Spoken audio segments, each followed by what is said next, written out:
जगत जननी कालिका मैया की जय हो। श्री वृंदावन बांकी बिहारी लाल की जय हो। श्री हनुमान जी महाराज की जय हो। श्री भैरवनाथ भगवान की जय हो। सब संतों की जय हो। सब भक्तों की जय हो। सब विप्रों की जय हो। जय जय श्री राधे श्याम। नमः नमः पार्वती पते हर हर हर महादेव। शंभो। स्वस्ति श्री गणेशाय नमः। श्री सरस्वत्यै नमः। श्री पुराण पुरुषोत्तमाय नमः। सीतानाथ समारंभा श्री रामानंदार्य मध्यमा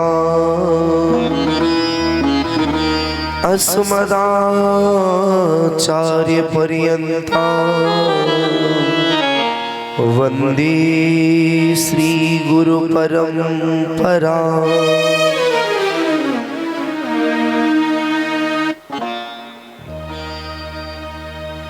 मुनीन्द्र वृंद वंदिते प्रलोक शोकहारिणी प्रसन्न वक्त पंकजे निकुंज भूविलासनी ब्रजेंद्र भानुनंदनी व्रजेंद्र सोन संतते कदा करिष्यसि हमा कृपा कटाक्ष भार्जनम।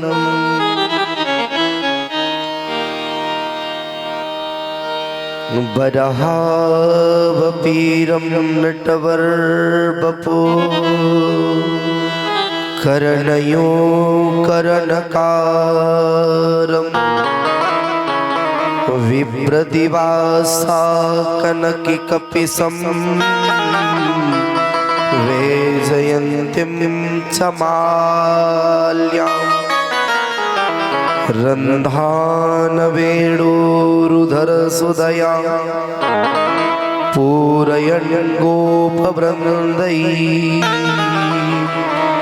वृन्दारण्यं सुबुधरमणं प्रावसद्गीरथकीर्ति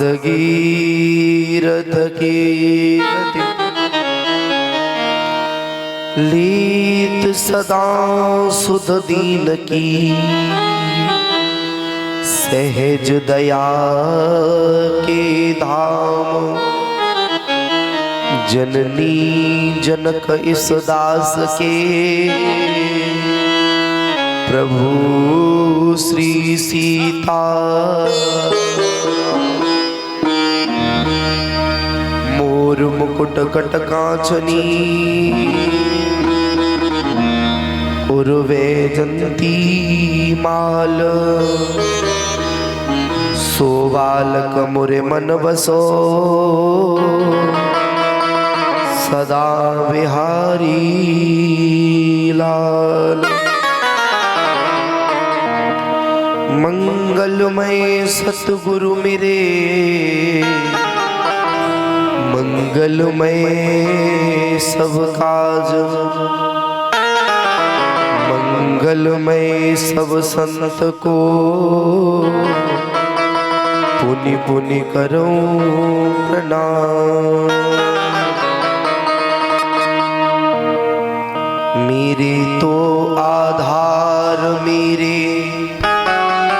सतगुरु के चरणारविंद मेरे तो आधार मेरे सतगुरु के चरणारविंदो मेरे तो आधार मेरे सतगुरु के चरणारविंद मेरे तो आधार मेरे सतगुरु के चरणारविंदो सतगुरु के चरणारविंद मैया के चरणारविंद सतगुरु के चरणारविंदो मैया के चरणारविंदो सतगुरु के चरणारविंद मैया के चरणारविंद सतगुरु के चरणारविंदो मैया के चरणारविंदो मेरे तो आधार मेरे सतगुरु के चरणारविंद मेरे तो आधार मेरे सतगुरु के चरणारविंद जय हो।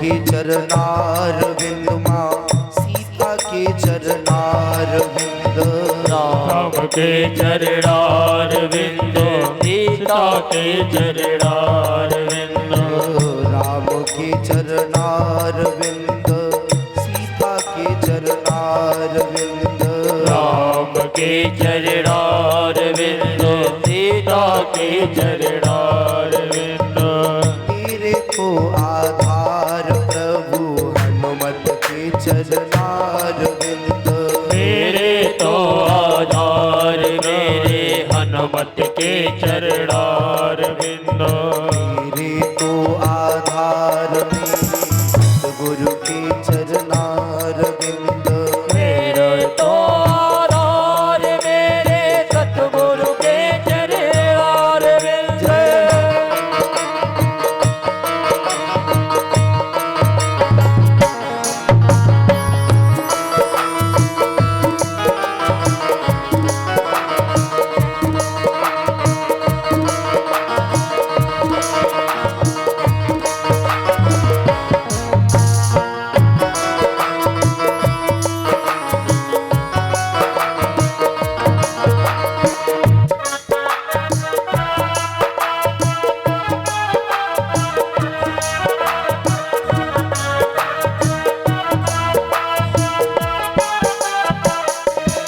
गुरु के चरणारविंद सद्गुरु के चरणारविंद गुरुवर के चरणारविंद सतगुरु के चरणारविंद गुरु के चरणारविंद सद्गुरु के चरणारविंद गुरुवर के चरणारविंद सतगुरु के चरणारविंद मेरे तो आधार मेरी मैया के चरणारविंद मेरे तो आधार मेरे मैया के चरणारविंद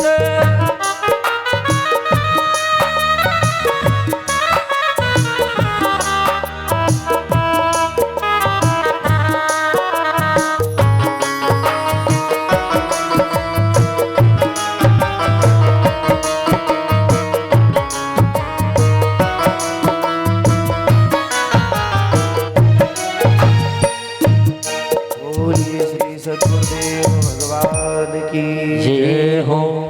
परम पूज्य प्रातःस्मरणीय विश्व वंदनीय भगवान श्री सीताराम जी के चरणारविंदों में साष्टांग प्रणिपात करते हुए श्री बांके बिहारी लाल की वांगमयी प्रतिमूर्ति श्रीमद् भागवत महापुराण को हृदय में प्रतिष्ठित करते हुए परम पूज्य प्रातः स्मरणीय पूज्य माता पिता एवं पूज्य सद्गुरुदेव भगवान की भावमय उपस्थिति गुरुदेव भगवान के पावन चरण कमलों में साष्टांग प्रणिपात करते हुए व्यास भगवान सुखदेव भगवान सूत जी महाराज के चरणों में प्रणाम करते हुए प्रार्थना है प्रभु अपना व्यास आसन ग्रहण करने की कृपा करो। मंदिर में विराजी हुई भगवती महाकाली जिनकी ही असीम करुणा को हम सभी महसूस कर रहे हैं, ऐसी माता महाकाली के पावन चरणारविंदों में प्रणाम। श्रीधाम वृंदावन से पधारे हुए पूज्य आचार्य चरण को साष्टांग दंडवत प्रणाम करते हुए भगवान की विविध वाद्य यंत्रों के द्वारा कथा को सुलभ बनाए वाले मधुर बनाए वाले संगीतज्ञ सभी बंधुजन एवं गुरुजन आप सबके पावन चरणारविंदों में साष्टांग दंडवत प्रणाम। ध्वनि विस्तारक यंत्र के द्वारा भगवान की मंगलमयी वाणी प्राणी मात्र के कर्णपुटों के द्वारा जीव के हृदय में भक्ति को संचार कर रहे हैं साउंड ऑपरेटर भैया, जहां तक भी दास की आवाज पहुंच रही हो वहां के सभी सिद्धगण सभी भगवत शक्तियां सबको मेरा यथोचित दंडवत प्रणाम। पश्चात ग्राम देवता, स्थान देवता, सर्वतोभद्र मंडल देवता, क्षेत्रपाल देवता, पितृदेव भगवान को प्रणाम करते हुए जिन भाइयों की मेहनत की कमाई सो ये दिव्य और भव्य अनुष्ठान है रहे हो, उन सभी को हृदय से साधुवाद। हमारी व्यास गादी बार बार उनको मंगलमय आशीर्वाद। श्रद्धामयी माताएं, भगवत चरणा अनुरागी रसिक जन भक्त वृंद, चारों तरफ समाज में विकारों की आंधियां चल रही हैं। ऐसी आंधियों के मध्य में आप सभी सदग्रस्तों से गृहस्थी से समय निकाल करके भगवती महाकाल के मंदिर पर पधारे। आप सब में अपने प्रभु श्री सीताराम जी की मंगलमयी झांकी का अवलोकन करते हुए सिया राममय सब जग जानी करो प्रणाम जोर जुग पानी, सबके चरणारविंदों में यथाउचित प्रणाम। बोले भक्त वत्सल भगवान की जय हो।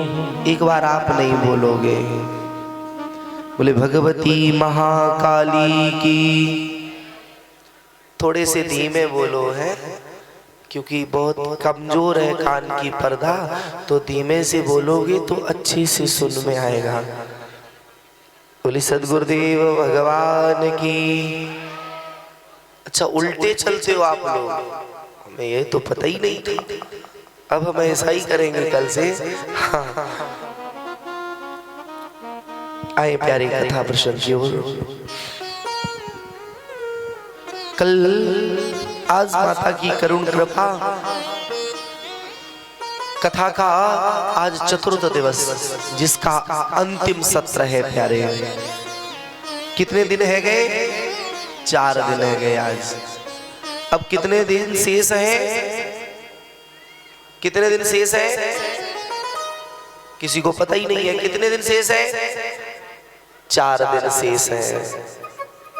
जिस प्रकार से प्यारे इस बार 9 दिन की नवरात्रि नहीं है, 8 दिन की ही नवरात्रि है, क्योंकि द्वितीया और तृतीया एक ही दिन है गई।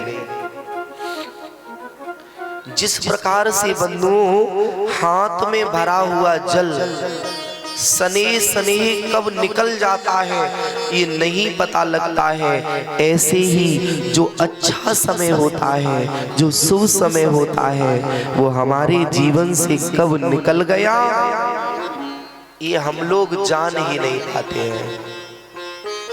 विचार करके देखना कि जिस समय आपके घर में कोई फंक्शन हो और उस समय पूरी रात्रि भर आप जागते हैं और वो रात्रि आपको बड़ी नहीं लगती है। लोग कहते हैं भैया अभी सांझ भई और एकदम सुबह है गई, क्योंकि प्यारे सुख के दिन जो होते हैं ना वो बड़े छोटे होते हैं। और जब कभी मुसीबत पड़ती है, जब कभी मुसीबत पड़ती है तो प्यारे मुसीबत की रात्रि बड़ी बड़ी होती है। उस दिन ऐसा लगता है कि भाई ये रात्रि काटे नहीं कटती है। अच्छा समय हो तो उसको याद करते रहना चाहिए। अक्सर करके लोग कहते हैं दुख में सुमिरन सब करे, सुख में करे न कोई। जो सुख में सुमिरन करो तो दुख खाए कोई। और दुख में प्रभु को ऐसे याद करते हैं, बोले ठाकुर जी अब तुम ही जो करो वो करो। और बंधु जब सुख आता है तो हम उस परमात्मा को भूल जाते हैं। इस पूरे ग्रंथों में एक ऐसा महापुरुष हुआ जिसने जो वरदान मांगा ऐसा कोई मांगा ही नहीं सकता। महाभारत में सिर्फ एक देवी कुंती हुई, उस कुंती जैसा वरदान भूतो न भविष्यति, न भूत में कोई मांग सकता मांगा था और न भविष्य में कोई मांग सकता। आए प्यारी, मध्याह्न काल के सत्र में राजा श्री परीक्षित गंगा के किनारे विराजे हुए हैं और श्री शुकाचार्य भगवान भागवत धर्म का निरूपण कर रहे हैं। जब जीवन में सच्चा सद्गुरु आता है तो आपके यहाँ पर धर्म का निरूपण होगा। किसको निरूपण होगा? धर्म को। और जब प्यारे जीवन में सच्चा सद्गुरु नहीं होगा और उस समय धर्म नहीं हो सकता, उस समय जो कर्म होगा आप कर्म तो करते रहेंगे, लेकिन बंधु कर्म करते करते सद्गुरु में वो पावर होता है कि तुम कर्म करते रहोगे और कर्म के साथ साथ ही वो तुमसे कर्तव्य भी करा देगा। इस सच्चे सामर्थ्य सद्गुरु की पहचान होती है।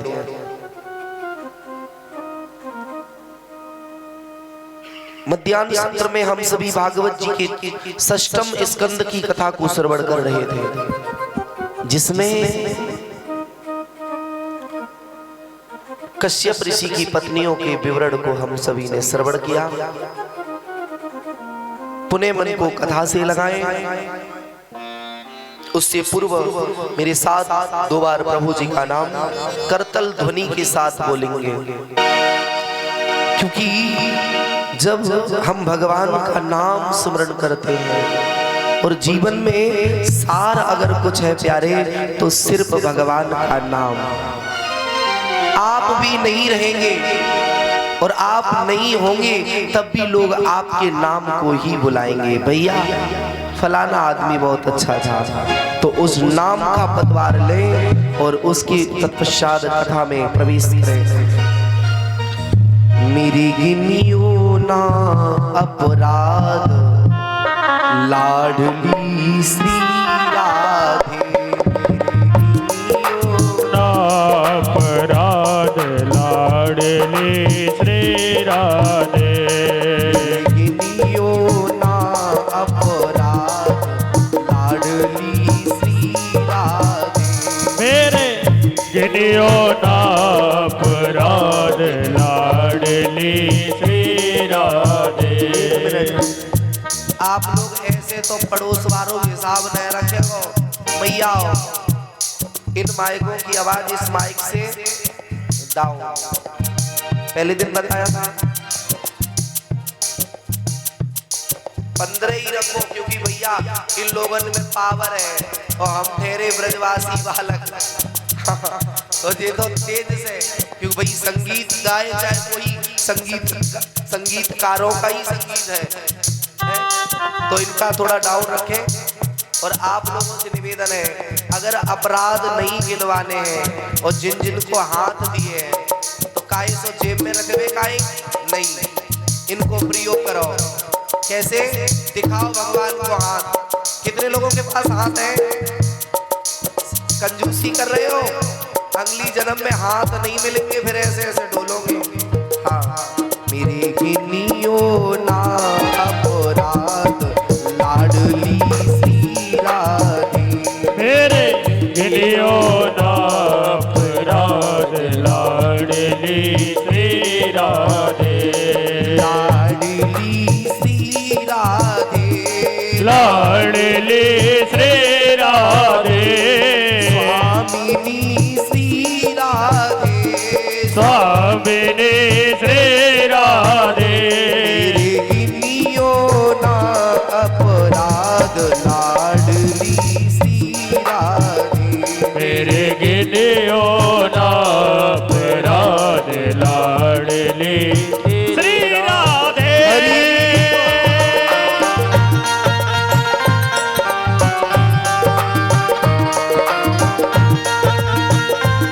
हरि बोल गोविंद।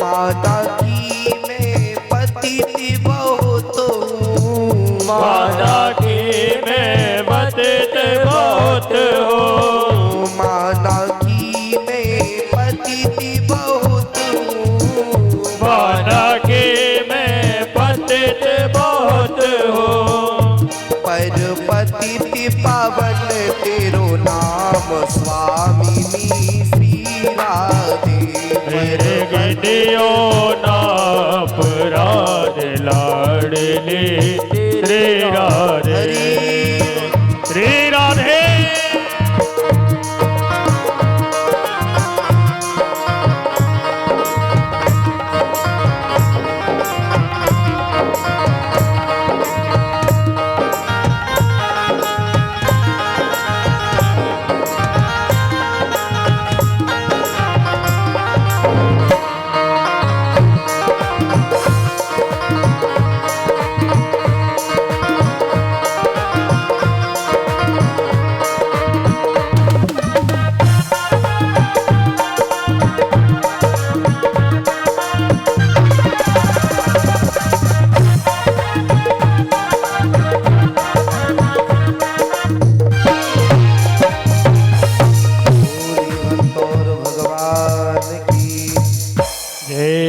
बाकी बिहारी लाल की जय हो। आए प्यारे कथा प्रसंग की ओर। कश्यप ऋषि की वैसे तो 13 पत्नियां हैं पद्म पुराण के अनुसार, लेकिन भागवत जी में निरूपण 4 पत्नियों का है, जिसमें प्यारे दिति और अदिति, कद्रु और विनिता एक समय के बाद संध्या काल को समय है, और संध्या काल के समय बंधुओं कभी भी कुछ काम है जिनको नहीं करना चाहिए। संध्या काल कहते किसे है? जिसे हम गौधूली बेला कहते हैं। कौन सी बेला कहते हैं? गौधूली बेला। गौधूली बेला वो होती है प्रभु जिस समय किसान की गौएं जंगल से चुन करके घर की तरफ आती हैं और महाराज दिन अपने धाम के लिए जाता है और रात्रि को आगमन है रहे हुए, सूर्य पर हल्की हल्की लालिमा छा रही हो, ऐसी स्थिति को, ऐसे समय को कहते हैं गोधूली वेला। उस समय बड़ी बूढ़ी मैया एक बात कहती थी, बोले लाला लालियो दोनों बेरा मिलने के लिए जा रही हैं, अब तुम कुछ कार्य गिने हुए ना करना, जिसमें उस समय प्यारे ना तो भोजन करना चाहिए, ना ही शयन करना चाहिए और ना ही उस समय भोग करना चाहिए। भोजन, शयन और भोग, क्योंकि उस समय भगवान देवादिदेव महादेव इस जगत में भ्रमण करने के लिए निकलते हैं और उस समय जो जीव जिस रथ में रथा होता है, जिस रंग में रंग गयो होएगो, भगवान महादेव वही वरदान देते चले जाते हैं। कभी भी संध्या काल के समय माताओं को अपने श्रृंगार की चोटी नहीं करनी चाहिए। गांवों में अक्सर करके मैया सारे दिन बैठ करके बातें कर लेंगी और 3 बजे नहावेंगी। कितने बजे? आपकी बात है इसलिए मुस्कुरा रही हो, क्योंकि कथा आपके अंदर हृदय में जगह बनानी चाहिए। अच्छा, यहाँ माताएं बैठी हैं, ऐसी हमारी कितनी माताएं हैं जो सुबह 8 बजे तक नहा लेती हैं। 5 बजे नहीं बताएंगे क्योंकि जगह ही नहीं पाऊंगी 5 बजे, वो समस्या है। 5 बजे नहीं, 8 बजे कितनी मैयाएं नहा लेती हैं? 2 3। सच सच बताना, पड़ोस वाली से पूछेंगे कल सुबह। एक बार जोरदार तालियां हो जाए आप लोगों के लिए। कम से कम सच में भाई कह रहा हूं, अभी एक जगह कथा करवे गयो तो पंडाल में भीड़, और उसमें पूरे पंडाल में जे लगे जैसे 100 को साए गयो हो। एक मैया ऐसी ना निकली जो सुबह 8 बजे नहा में। अच्छा, दूसरी बात, अब ये वाली बात, कितनी माताएं ऐसी हैं जो सुबह का आटा लगा हुआ और फ्रिज में रखती हैं और शाम को पवाती हैं अपने पतियों को। बासी आटा रखती हैं और रखना भी नहीं। वैसे नियम होता है फ्रिज में सब्जी रख दो बासी, और सुबह की शाम, शाम की सुबह। माँ बाप व्यवस्थाएं तो दे ही देते हैं। और जो माताएं रखती भी हों उनसे मेरा निवेदन है कि मैयाओं उतनो ही बनइयो और उतनो ही पइयो। बाकू अगर फ्रिज में रखनू हो ना तो साग बिना सिद्ध करो भयो ऐसो ही रख दियो, तब तो ठीक है।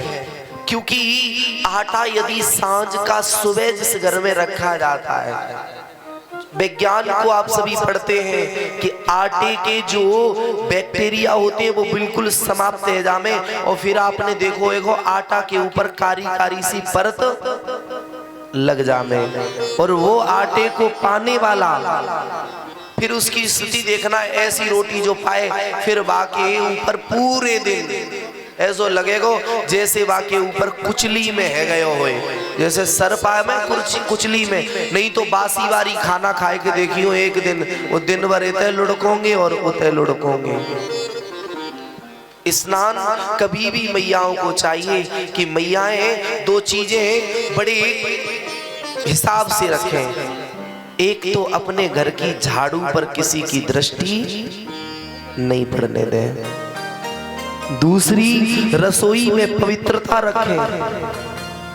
कथा कहती है कि संध्या काल के समय माँ को श्रृंगार नहीं बनाना चाहिए, और बनाना भी चाहिए ना। संध्या काल के समय अपने घर का जो झाड़ू लगा हुआ है उसे घर के बाहर कहीं फेंकना चाहिए प्यारे, क्योंकि झाड़ू के साथ साथ तुम्हारे घर की, तुम्हारे पति की, तुम्हारे घर की वैभव लक्ष्मी समेट करके बाहर निकल जाती है।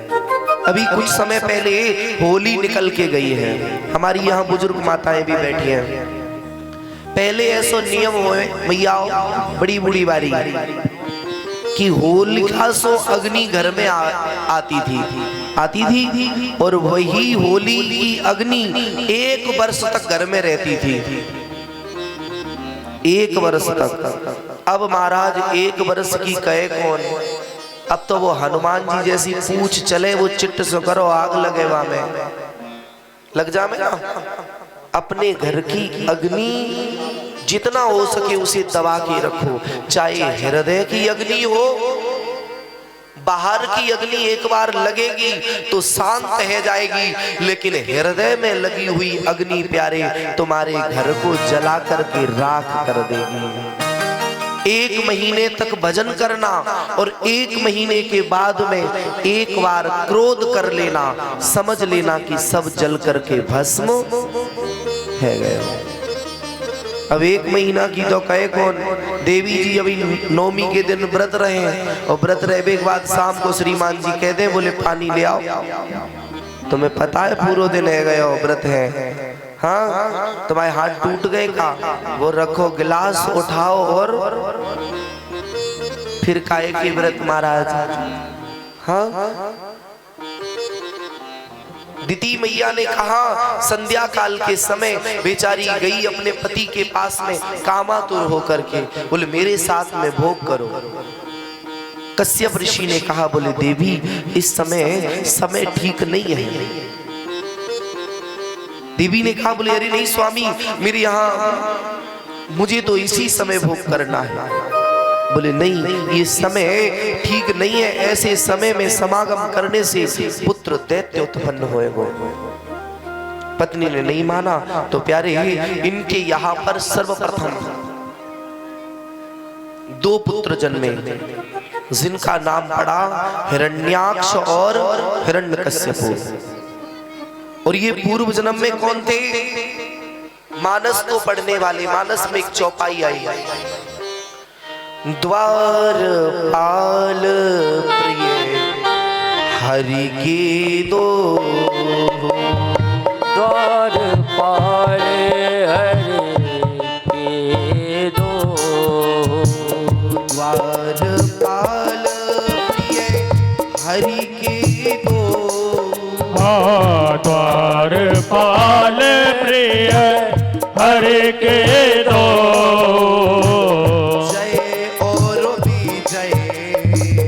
जान सबको जय और विजय जान सबको, जय और विजय जान सबको। श्री राम जय राम जय जय राम। द्वारपाल प्रिय हरि के दो, जय और विजय जान सब को। जय और विजय नाम के 2 द्वारपाल है ना, है ना। और हम भी कहीं जाते हैं तो कोई बोले बांके बिहारी लाल की, तो हम लोग कहते हैं जय।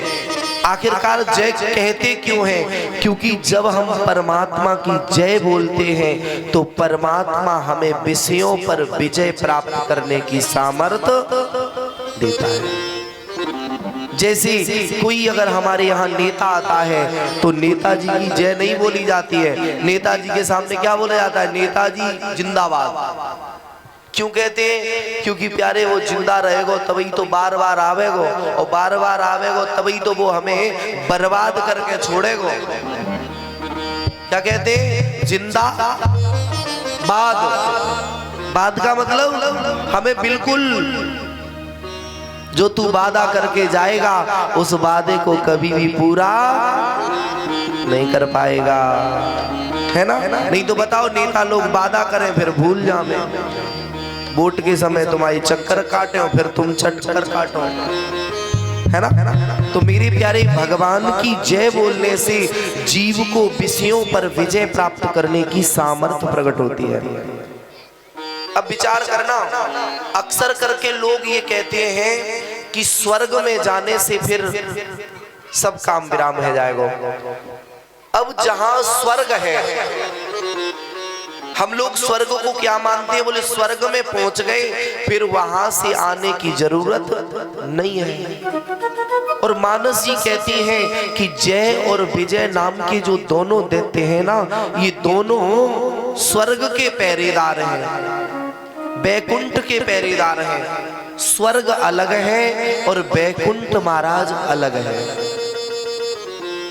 स्वर्ग या बैकुंठ ये दोनों ही प्यारे वो हैं, जैसे हमारे यहाँ काम है, क्रोध है, लोभ है, मोह है, ऐसे ही स्वर्ग में भी काम, क्रोध, लोभ, मोह है। और जबकि परमात्मा कहते हैं कि मेरे धाम में आने के बाद में न काम होगा, न क्रोध होगा, न लोभ होगा और न मोह होगा। तो स्वर्ग परम धाम हो नहीं सकता। स्वर्ग में खड़े एक समय की बात, दोनों जो ब्रह्मा जी के मानसिक पुत्र हैं, जिन्हें सनत कुमार जी कहते हैं, वो सनत कुमार जी आए दर्शन करने के लिए श्री हरि विष्णु के।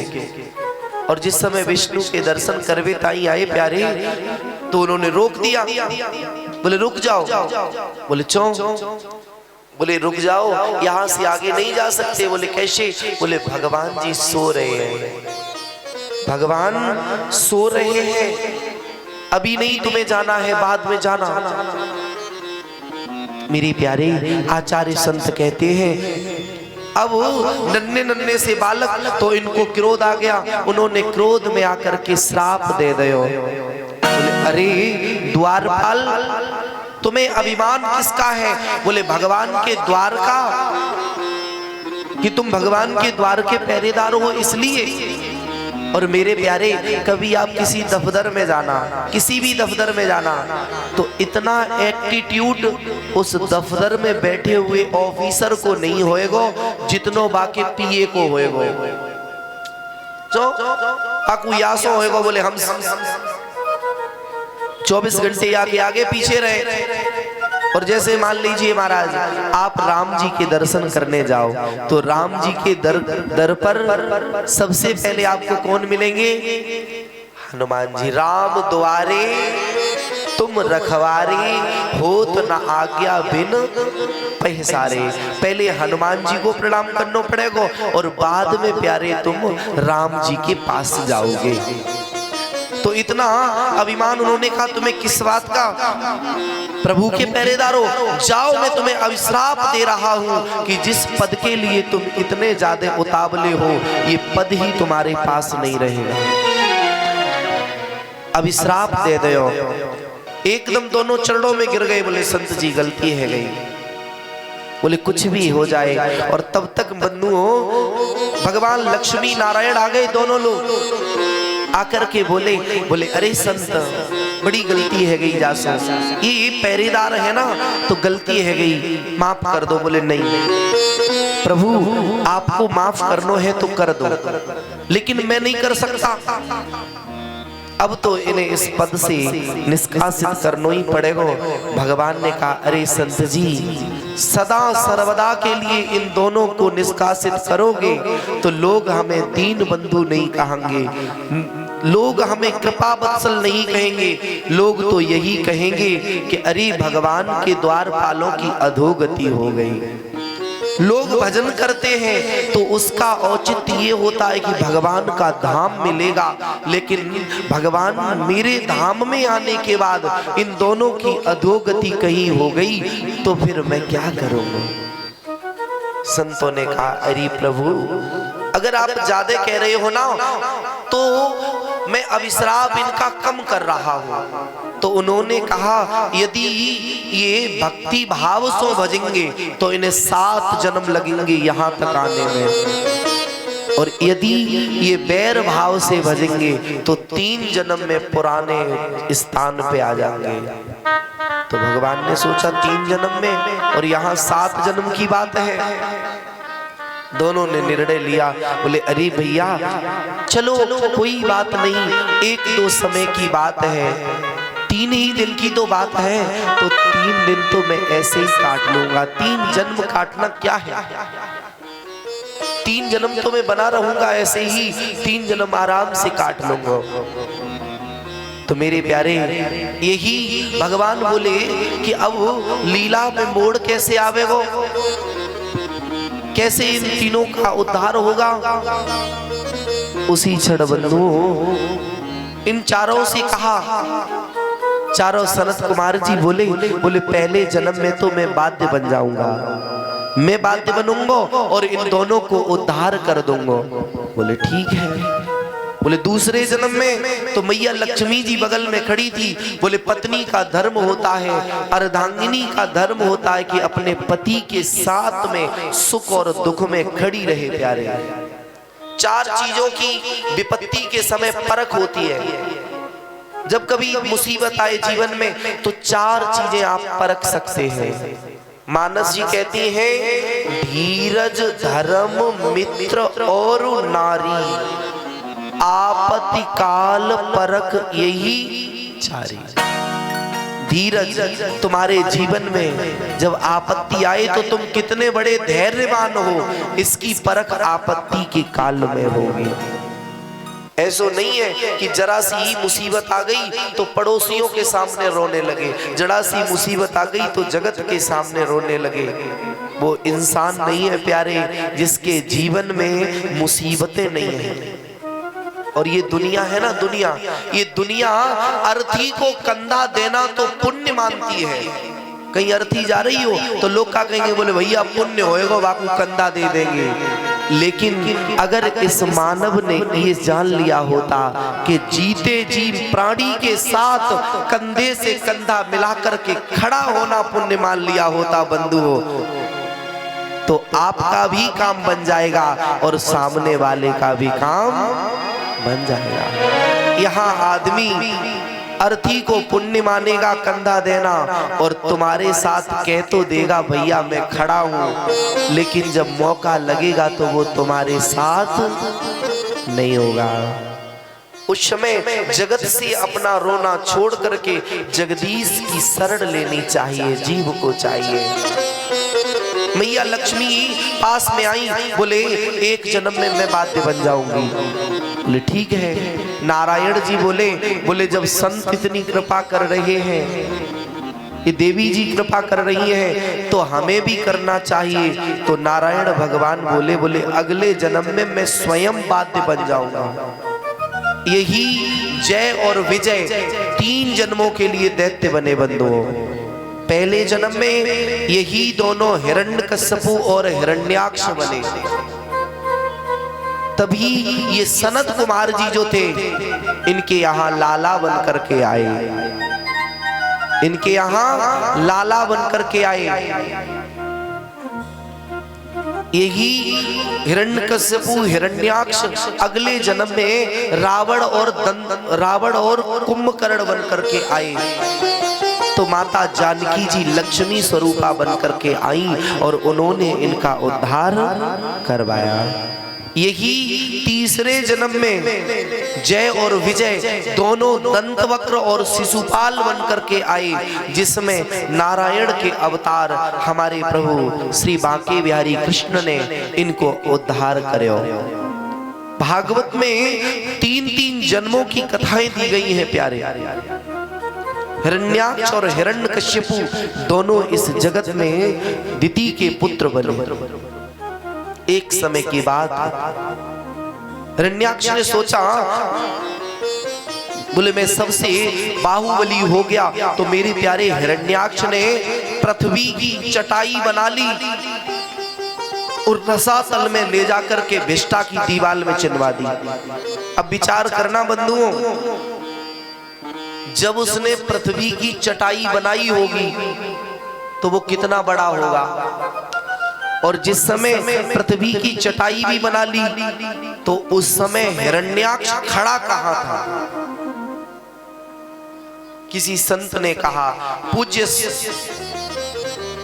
मामा जी अपनी भागवत श्रीमद् भागवत सुधा सिंधु में लिखते हैं कि जिस प्रकार हमारे शरीर में सबसे बहुमूल्य क्या है, वैसे तो प्रत्येक अंग बहुमूल्य है, लेकिन शरीर में मुख्य क्या है। किसी ने कहा शरीर में मुख्य है प्राण। क्या है?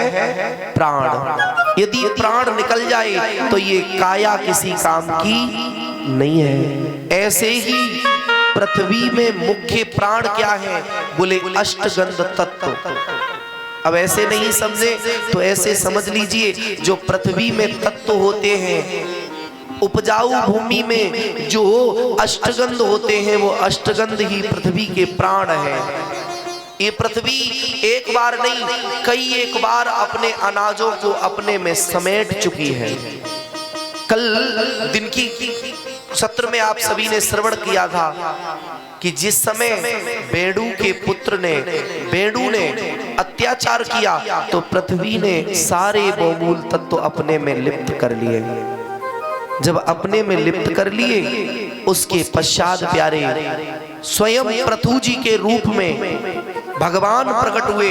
तो पृथु ने पृथ्वी को गऊ बनाया और गऊ बनाने के बाद में इस गऊ रूपी पृथ्वी का दोहन किया। ये कथा आपको श्रीमद् पद्म पुराण में पढ़ने को मिलेगी। भागवत में भी दी गई है, लेकिन पद्म पुराण में विस्तार से मिलेगी।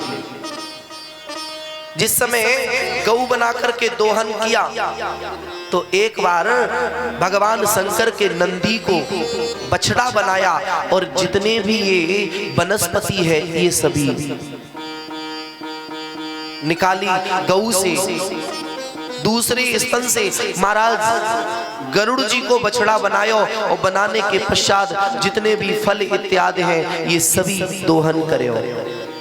एक में स्वयं धन्वंतरी जी को बछड़ा बनाया तो औषधियां प्रकट की। एक में पृथु जी महाराज स्वयं निकले, बछड़ा बने तो उन्होंने मानव के लिए अनाज उत्पन्न किया। और पृथु जी की रथ की जहां जहां से ये रेखाएं निकल गई, रथ निकल के गया तो रथ के पहिए जहां जहां से निकल के गए, वहां पर इस जगत में सप्त सागर बनकर के प्रकट हुए। अब विचार करना, मानव के हिस्से में क्या आया? मानव के हिस्से में आया गेहूं, चना, ज्वार, बाजरा, जो भी अनाज है ये मानव के हाथ में आया है ना। और मानव जितना चतुर कोई नहीं है। पक्षियों को दे दिए गए फल इत्यादि, पशुओं को दे दी गई घास, जंगली पशुओं को दे दिया गया कि तुम एक दूसरे की हत्या करो। किसी की प्यारे नीत अपनी जगह से नहीं डोली, लेकिन इस मानव की नीत अपनी जगह से डोल गई।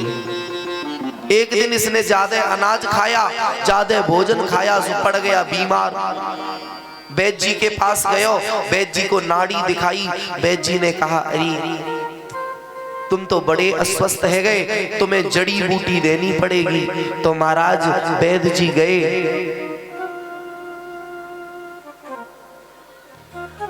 वैद्य जी गए और वैद्य जी जाकर के सुंदर सी जड़ी बूटी ले आए और लाकर के उन्होंने बढ़िया सा बनाया, चूरन दे दिया मानव को।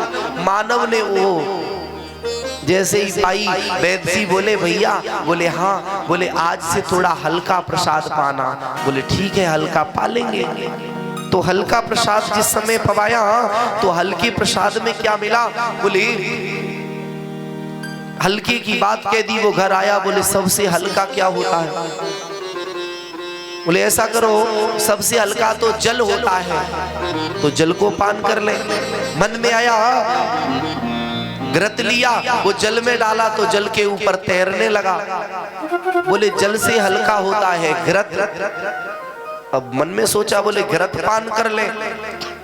अब महाराज उसने फुलका बनाया और घृत में डाल दिया, गरम घृत में, तो घृत के ऊपर फुलका तैरने लगा, वो बन गई पूड़ी।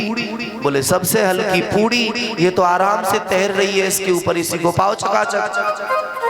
वैद्य जी ने कहा बोले नहीं, तुम्हें और हल्का पाना चाहिए। सो वो निकल रहे हो, वाने देखिए सुंदर सुंदर से फल। इस मानव की मति भ्रष्ट हुई, उसने वो फल ली और खाना चालू कर दिया।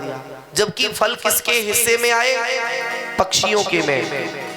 लेकिन पक्षियों ने मानव की तरफ नहीं देखा, इस मानव ने पक्षियों की तरफ देखा। पहले फल खाए और बाद में प्यारे उन पक्षियों को भी खाना चालू कर दिया। पहले औषधियों को खाया और बाद में महाराज उन जानवरों को भी ये मानव खा गया। ऊपर से क्या कहते, बोले कलयुग है, कलयुग महाराज तेई खोपड़ी पे ही कलयुग चढ़ेगा का। हाँ कलयुग है का भाई, तो कलयुग में कहा सर के बल चलेगा तू। सतयुग में कोई सर के बल तो चले हो नहीं। कलयुग में कैसा, कलयुग में पैर के बल तब चल रहे थे तो आज चल रहे हो। लेकिन प्यारे इस संसार में कुछ नहीं बदला, बदला है तो मानव की सोच बदल गई है। जगत में जितना भी सबसे गंदा खाने वाला अगर कोई पशु है, कोई पक्षी है, कोई भी पशु है, तो सबसे गंदा खाने वाला है मुर्गा। अगर तुम मुंह से गंदगी निकालो मुर्गा तुरंत खा जाएगा। और मेरे प्यारे बंधु ये बात बुरी न लगे कि मानव उस मुर्गे से भी गंदा हो गया कि गंदगी को खाने वाले मुर्गे को भी हम काट करके खा गए। और फिर हम चिल्लाते हैं, बोले हम फलाने सिंह हैं, हम डिमके सिंह। अरे तू कुछ नहीं है रे भैया। बदला इस संसार में कोई नहीं छोड़ सकता। उसी जगह आ जाए जो हमारे हिस्से में आया हमें वही पाना चाहिए। आचार्य संत कहते हैं हिरण्याक्ष पृथ्वी को विष्टा की दीवार में चिन्हवाने के लिए गया। सभी देवताओं ने हाथ जोड़ करके प्रार्थना श्री नारायण से करी, बोले प्रभु पृथ्वी की रक्षा करो। तो मेरे परमात्मा ने एक बड़ा भयंकर रूप रखा। बोले विष्टा की दीवार को कैसे तोड़े, तो भगवान ने एक रूप रखा। बोले वराहा भगवान की। ये वराहा साक्षात भगवान का स्वरूप है। और वराहा भगवान जिस समय आए तो हिरण्याक्ष से युद्ध भयो। हिरण्याक्ष ने एक शस्त्र चलाया तो वराहा भगवान के एक दांत हल्के से टूट गए। उसके बाद वराहा भगवान ने हिरण्याक्ष को वध करे और पृथ्वी के जो अष्टगंध तत्व हैं वो विष्टा की दीवार में चिने हुए थे। भगवान ने अपने मुखार बिंदु से उस दीवार में चोट करी तो महाराज भगवान का जो मुख है वो बीच में पिचक गया। अब यहाँ इतने लोग बैठे हैं, कितने लोग जानते हैं वराहा भगवान को? सब लोग जानते हैं वराहा को, जानते हैं? एक लोग वो लाला जानता है, छोटा है ना। आप लोग वराहा किसे कहते हैं? वराहा, वराहा नहीं पता। अब दूसरा नाम लेंगे तुरंत जान जाएंगे। यही तो बात है, इंग्लिश मीडियम में पढ़ाओ फिर कचड़ पचड़ बोलो। और हिंदी है शुद्ध, ऐसा नहीं है कि वराहा बोल रहे हैं। अब बताओ सूकर को कितने लोग जानते हैं? बोले सब जानते हैं महाराज जी। ये बात कैसे आप कह रहे हैं? सूकर को जानते हो ना? सूकर को क्या कहते हैं? वराहा भगवान। और सूकर के कभी भी दांत देखना दोनों बीच से टूटे होंगे और मुख जो होगा वो बीच में पिचका हुआ होगा। क्यों? और उनकी सूकर की सबसे ज्यादा अगर कोई मजबूत चीज है तो उसका मुंह कभी भी आएगा तो एकदम घुर्राता हुआ चला आएगा। ये भगवान का अवतार है। जिस प्रकार हम गऊ को माता मानते हैं ऐसे ही कुछ दूसरे मजहब वाले लोग सूकर का कभी नाम नहीं लेते हैं। कौन वाले? गोल वाले। हाँ, भाव को समझे, क्योंकि वो उस वराहा को मानते हैं, हम गऊ को मानते हैं। और इन्हीं वराहा भगवान से हमारे यहाँ पर जब ऊपर भगवान आए देवताओं ने स्तुति करी। पृथ्वी भगवान के सिंगों पर, दांतों पर रखी हुई है। जो दांत वराहा भगवान के होते हैं उसी पर रखी। जैसे ही ऊपर चलते चले आ रहे, चलते चले आ रहे तो भगवान के शरीर पर कीचड़ लग गया, पूरे शरीर पर। तो कभी भी जानवर जब कीचड़ से निकलता है तो एकदम सर हिलाता है। वराहा भगवान ने शरीर को हिलाया, भगवान के रोमकूप टूट करके जमीन पर गिरे। उससे दो घासों की उत्पत्ति हुई। आप सभी ने प्रहलाद चरित्र हजारों बार सुना होगा, इतनी कथा में विराजे हुए। एक कोई बंधु ये बता दे, एक मैया भैया कोई भी बता दे कि भगवान के शरीर से जो 2 रोमकूप पूरे, उनसे कौन सी घास की उत्पत्ति हुई हमारे समाज में? ये व्यास गद्दी किसी को बताया? इतने लोग विराजे हैं पीछे तक, जो भैया कितनी कथाएं सुनी? हजारों बार कथाएं सुन चुके हैं। मैया हो आप लोग, कोई भी इधर और इधर, क्योंकि कथा अगर हम कहते हैं ना तो वही कथाओं में से तुम्हें पूछ रहे हैं। इस बार सिर्फ आपको इसीलिए वही कथाएं सुना रहे हैं ताकि जो तुम सुन चुके हो उन्हीं को दोबारा सुनो। नहीं तो इस भागवत में ये 3 ही 4 कथाएं नहीं है। भागवत में 335 अध्याय है। कितने अध्याय हैं? 335। अब 335 अध्याय के लिए एक श्लोक पे भाष्य करने के लिए मेरा जीवन समाप्त हो जाएगा, लेकिन एक श्लोक का भाष्य कभी समाप्त नहीं होगा। कितनी बार प्रहलाद चरित्र आप लोगों ने सुना? प्रहलाद की कहानी एक बार बताओ। सबने सुनी है। बोले महाराज कहीं कथा होए तो प्रहलाद ही लीला सुनाई जाए, बच्चा बच्चा जाने। और जय होए उन भागवताचार्य को प्रणाम है। फिर स्थिति क्या? अब हम आपको बताएंगे, इसमें मेरी कोई वो नहीं है। ये नहीं कहना कि महाराज जी आपको जानकारी बिल्कुल नहीं है, ये हमारी भागवत जी बता रही है, हम तो कुछ नहीं बता रहे। कौन सी घास की उत्पत्ति हुई? कभी भी जब यज्ञ होता है तो आचार्य लोग कहते हैं, बोले भैया कुश की पैती बना लो। क्या बना लो? पैती। पैती नहीं, पवित्री। शुद्ध भाषा है पवित्री, और कहने के लिए कहते हैं पैती बना लो। और जब भगवान गणेश का पूजन किया जाता है तो आचार्य कहते हैं भैया सुंदर सुंदर सी दूर्वा लेकर के आना। क्या कहते हैं? दूर्वा। ये दूर्वा और कुशा, ये दोनों भगवान बराह के शरीर के रोमकूप टूटे, जमीन पर गिरे, इसी से उत्पत्ति हुई। इसी कारण से ये दोनों वंदनीय हुए। ऐसे नहीं समझे तो ऐसे समझ लें। जब कभी आप पितरों का तर्पण करने के लिए जाएंगे, करते ना तर्पण, उस समय आचार्य कहता है, बोले भैया कुशा का आसन होना चाहिए। किसका आसन होना चाहिए? कुशा का। और यूं करके हाथ में दिया जाएगा, तब आचार्य बोलेंगे तस्मै सुदाय नमः, तस्मै सुदाय नमः। यज्ञ करेंगे तो स्वाय नमः, और जब तर्पण करेंगे तब पितृ तीर्थ से। हमारे हाथ में कई एक तीर्थ है, देव तीर्थ, ऋषि तीर्थ, पितृ तीर्थ। किसकी पूजा करें तब हम किधर को जल दें? पितरों का जब जल दिया जाता है तो यूं करके ऐसे भर के दिया जाता है, टेढ़ा करके दिया जाता है ना। यूं करके जब हाथ में पैती बांध दिया जाता है, आचार्य कहते हैं तस्मै स्वदाय नमः, तस्मै स्वदाय नमः, है ना। अभी आप आगे कथा में सुनेंगे आचमन की विधि। हर किसी को आचमन करना भी नहीं आता और हर किसी को कराना भी नहीं आता,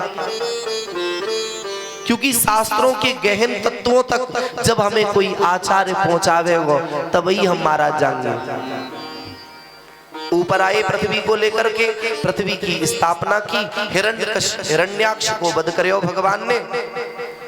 हिरण्याक्ष की पत्नी का नाम है ऋषाभानु।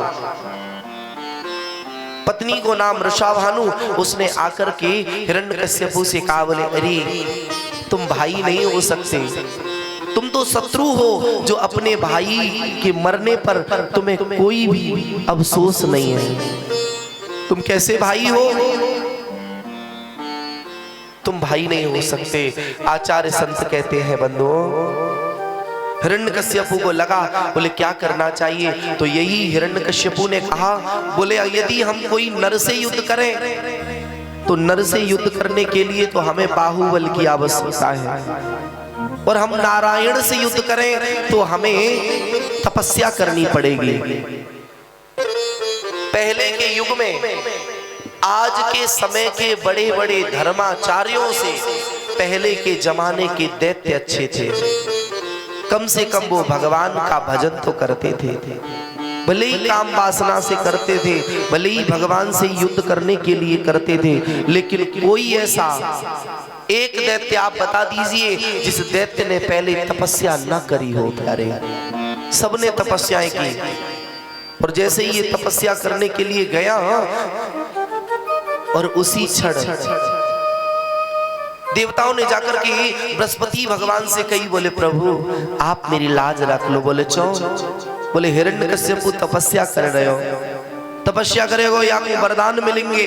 तो महाराज हिरण्यकश्यपु के यहाँ जहाँ तपस्या कर रहे वहीं बृहस्पति जी तोता बनकर के पहुंच गए, और उन्होंने बड़े मीठे स्वर में कहा, नारायण नारायण नारायण नारायण। हिरण्यकश्यपु ने देखा, बोले यहाँ कोई नारायण नारायण कह रहे हो। मन में आया, बोले जगह अच्छी नहीं है, समय सही नहीं है, घर आया। अब विचार करना, पत्नी अपने पति से चाहे वो कर्म करा सकती है, लेकिन पत्नी जब जैसा पति का मूड हो। आपने देखो है वो महाराज कि गांव में जब मैयाओं को कछु खरीदवानो हो ना पति से, तो उनकी समय पे कपड़े धुले जाएंगे, समय पे प्रेस, श्रीमान जी मांगे उससे पहले भोजन, और जो थोड़ी सी बात हुई सो अपनी बात रख देंगे। बोले अजी सुनते हो कहा, बोले थोड़े पैसे चाहिए, बोले चो, बोले शॉपिंग करूंगी। अब देव महाराज प्रेस के चक्कर में, टाइम के खाइबे के चक्कर में निकाले, पकड़ा दिए, बोले ले जाओ। और काम बन गया, और बाकी बाद कपड़ा अगर पड़े हैं तो पड़े हैं। अब तो सुविधाएं है ना। मैया का धर्म है कि धर्म पत्नी कैसी होनी चाहिए, ये कयादू के जीवन से सीख लेना चाहिए। सांझ को आए पतिदेव लौट करके, तो मैया ने पूछा, बोले आप तपस्या करने गए थे? बोले गया तो था। बोले क्यों, फिर वापस क्यों आ गए? बोले वापस क्या आ गए देवी, वहां पर एक तोता बार बार नारायण नारायण कह रहे हो। मैया को लगा, बोले अरे प्रभु मेरे पतिदेव तो इतने बैरी थे नारायण के, लेकिन ऐसा क्या हुआ?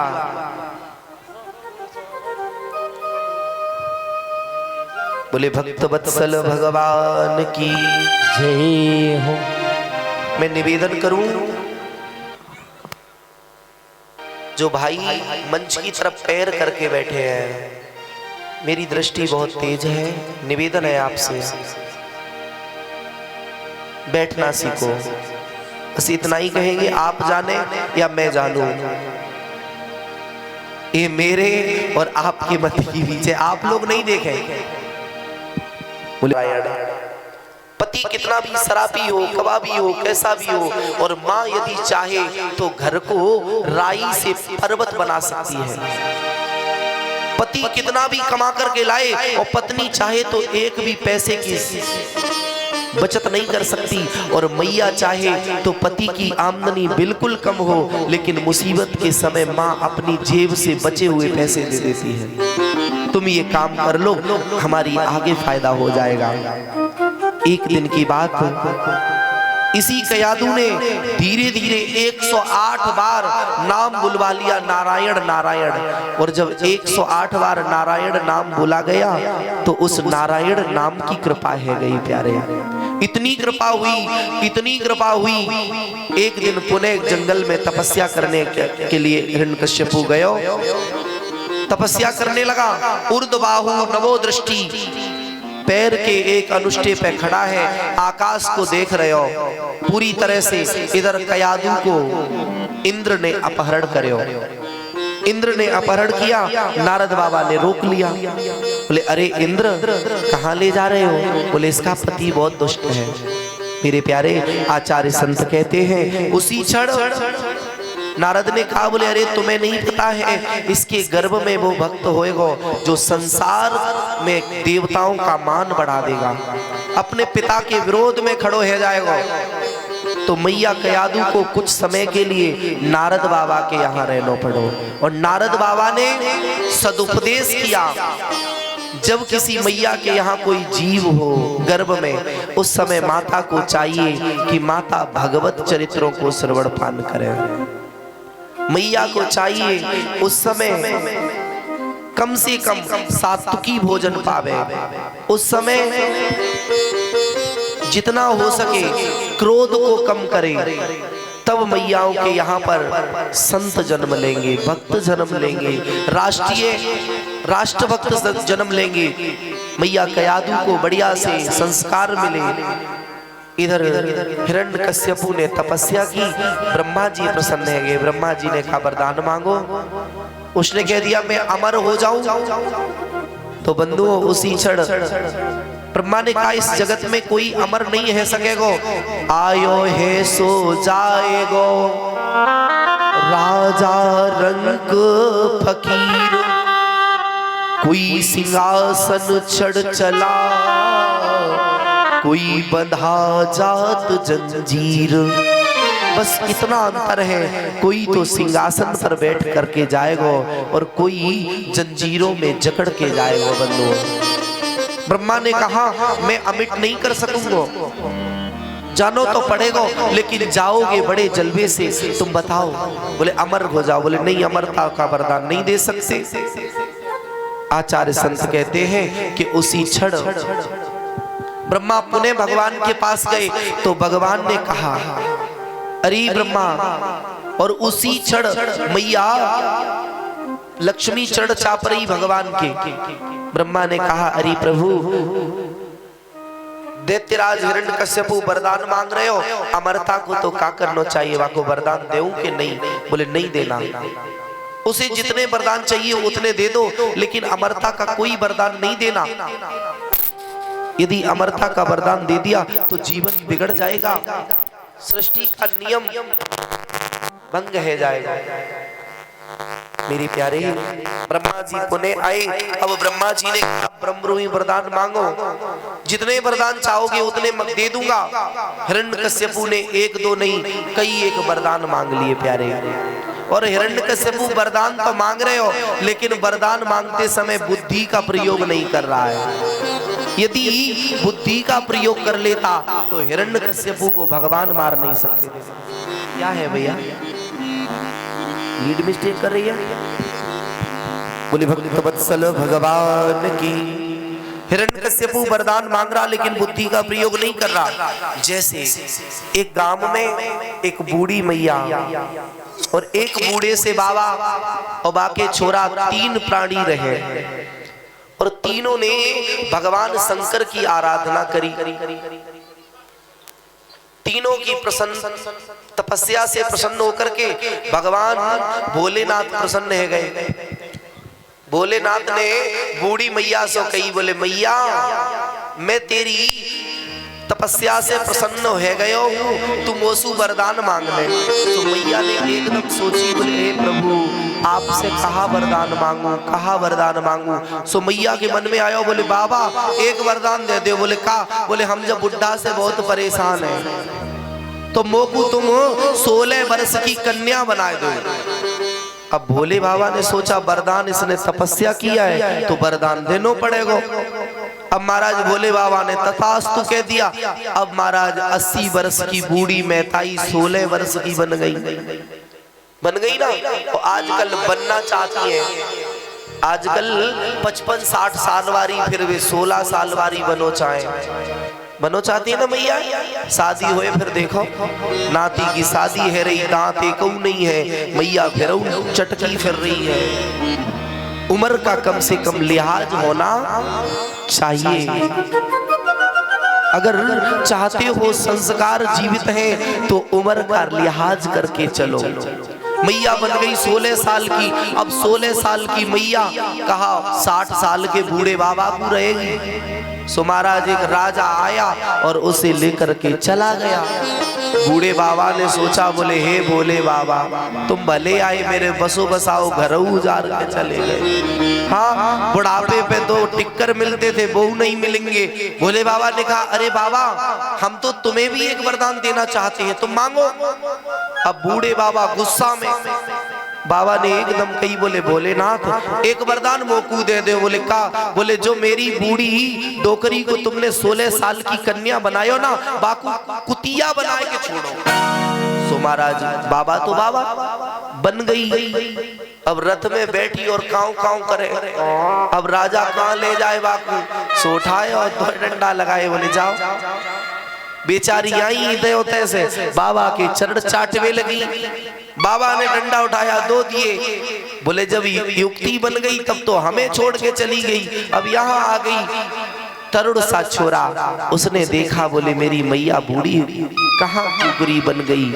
बोले बाबा से कहा, हे भोलेनाथ मैंने भी आपकी तपस्या की है, मुझे कुछ वरदान मिलेगा का? बोले बाबा ने कहा बिल्कुल, तुम अपना वरदान मांग सकते हो। बालक ने कहा, अरे भोलेनाथ मोको कुछ चाहिए ना है आपसे, मेरी जो बूढ़ी मैया ये कुकरी बन गई है ना, या को कृपा करके आप जैसी थी वैसी ही बनाए दो। भोले बाबा ने कहा एवं अस्तु। तीनों ने तपस्या करी, तीनों को भगवान ने वरदान दिया और मिला क्या? कुछ नहीं। हिरण्यकश्यपु ने भी जीवन में तपस्या की और मांग रहा है वरदान। बोले बाहर ना मरूं, भीतर ना मरूं। बोले तथास्तु। ऊपर ना मरूं, नीचे ना मरूं। बोले ठीक है। अगर हिरण्यकश्यपु यही कह देता कि हे ब्रह्मा जी मुझे इसी शरीर से भगवान की गोद प्राप्त हो जाए, तो क्या भगवान की ताकत थी जो हिरण्यकश्यपु को मार लेती? क्योंकि गोदी में तो या पुत्र बैठता है या प्यारे शिष्य बैठता है, कभी कोई शत्रु को गोदी में नहीं बैठा।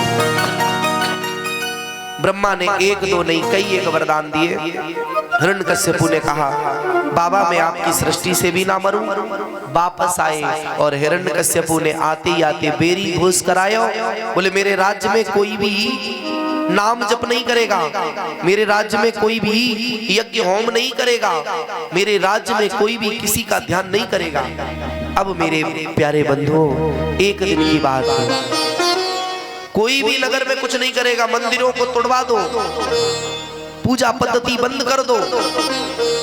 और मेरे प्यारे यहाँ मैं एक बात आपसे निवेदन करूं कि समाज में कोई भी ऐसा आए जो ये कहे कि राम कृष्ण की पूजा करो और बंद कर दो और हमारी पूजा चालू कर दो, तो समझ लेना कि ये बिल्कुल कालनेमी बन करके आया। अक्सर करके कई घरों में हमने देखा है कि गुरु को भगवान बना के पूजा करने लगे हो, है ना? कई घरों में आप क्या हो या ना हो, हमने अभी एक घर पे गए महाराज, सत्य आपको बखान कर रहा हूं क्योंकि जो आप लोगों की घर की कमियां हैं वो आप लोगों के मध्य में रख रहे हो। अगर इसमें से भी कोई गलती कर रहे हो तो कृपा करके सुधर जाइए। एक के घर में गए तो हमने कहा देखा महाराज कि भगवान नीचे रखे, भगवान नीचे रखे। ओ महाराज एक संत जी वे ऊपर को धरे, उनके जूता ऊपर रखे भगवान की खोपड़ी पे। शिष्य के लिए गुरु परमात्मा है ये अच्छी बात है, लेकिन मर्यादा रखो। नर हमेशा नर हो सकता है, नर कभी नारायण नहीं हो सकता। संत का कार्य है भगवान के मार्ग को बता देना, भगवान तक पहुंचा देना, ना कि स्वयं भगवान बन जाना। और जो स्वयं भगवान बनता है उसकी दशा क्या होती है? एक जरा सा उदाहरण है कि हमारे भगवान जो है ना वो कारागृह में उनको जन्म भयो है ना, वो बाहर आ गए। और जो जगत में भगवान बनेगा उसका जन्म तो बाहर होगा, लेकिन अंत में उसे कारागृह में जाना पड़ेगा। बोले भक्त वत्सल भगवान की, बाकी बिहारी लाल की।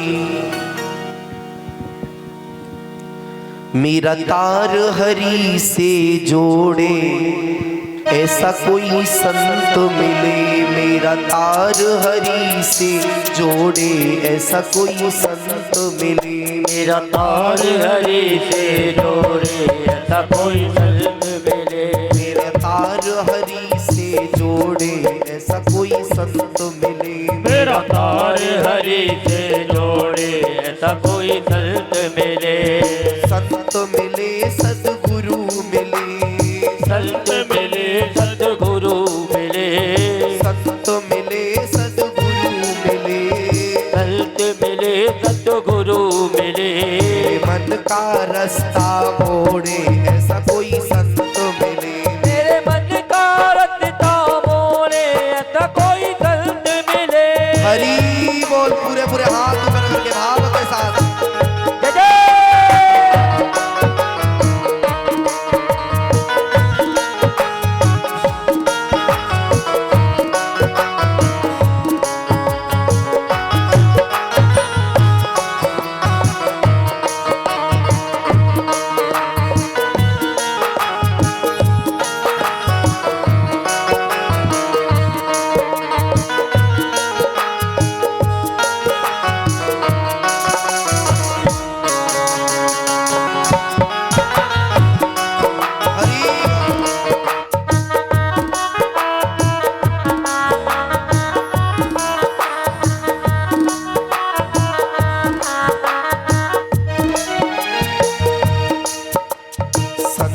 दरस के बड़े महात्म, संत दरस के बड़े मातम, दुर्लभ जग में संत समागम, दुर्लभ जग में संत समागम। संत दरस के बड़े महात्म, संत दरस के बड़े मातम, दुर्लभ जग में संत समागम, दुर्लभ जग में संत समागम।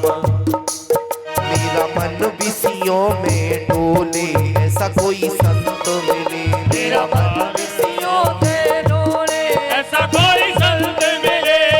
संत मिले सद्गुरु मिले, संत मिले सद्गुरु मिले। मन का रास्ता मोड़े ऐसा कोई संत मिले। मेरे मन का रास्ता मोड़े ऐसा कोई संत मिले। जय हो।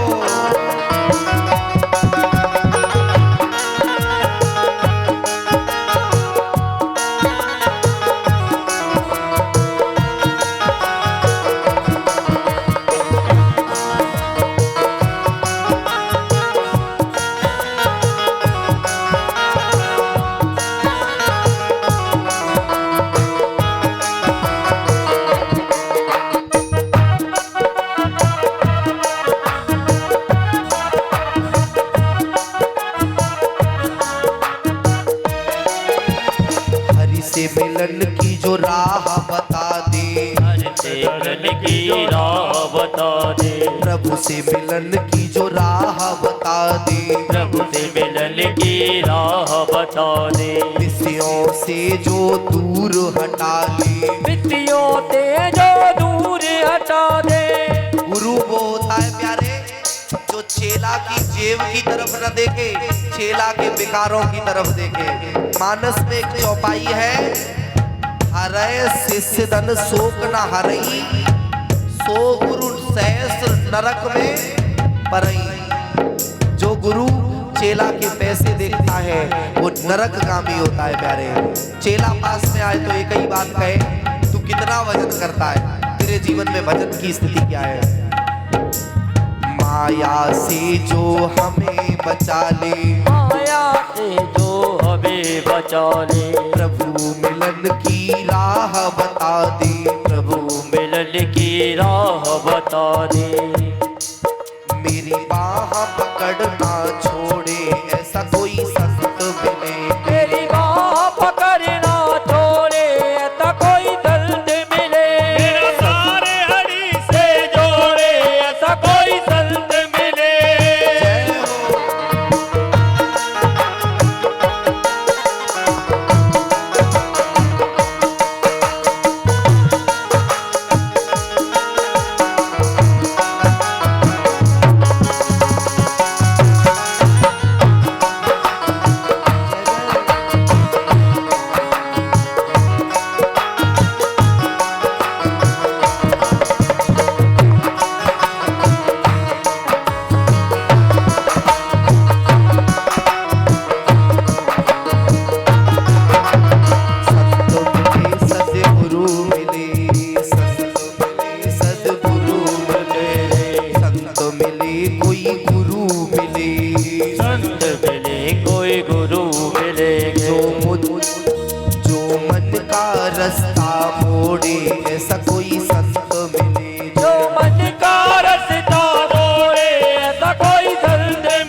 सदगुरुदेव भगवान की जय हो। अब लेकिन देर से बंद करो, थोड़ी देर के लिए, 2 मिनट के लिए बंद। अंत में बंधुओं, एक दिन की बात, हिरण्यकश्यपु अपने राज्य में जा रहे हो। जिस समय राज्य में जा रहे हो तो वानी क्या देखा कि एक संत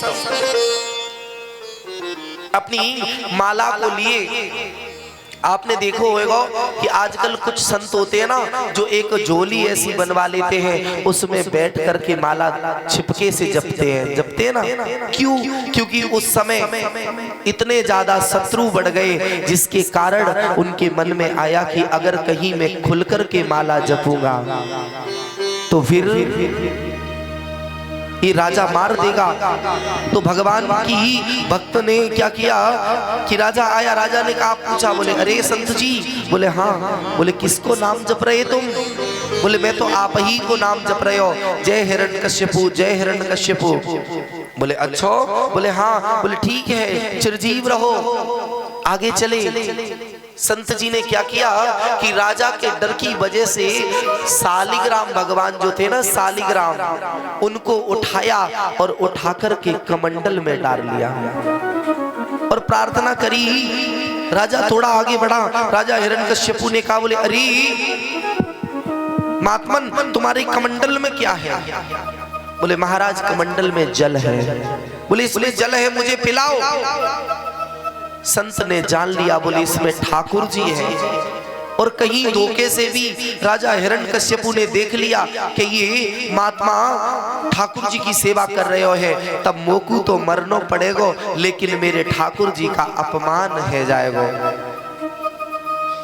तो बंधुओं, महात्मा मन ही मन में परमात्मा से प्रार्थना करने लगे। बोले हे ठाकुर जी, आप कृपा करो, इस कमंडल से निकल करके भाग जाओ, कहीं ऐसा ना हो कि राजा आपका अपमान कर दे। मेरे नाम पर तो मेरी तो जान जाएगी, लेकिन आपके नाम पर धूल पड़ जाएगी। भगवान को याद करता रहा, याद करता रहा। याद का उल्टा होता है महाराज दया, याद का उल्टा होता है दया। जब जीव ब्रह्म को याद करता है तो वो ब्रह्म जीव पर दया कर देता है। भगवान को याद किया संत ने तो दया कर दी संत के ऊपर भगवान ने, और भगवान धीरे धीरे उसी जल में घुलने लगे, ऐसे घुलने लगे, ऐसे घुलने लगे।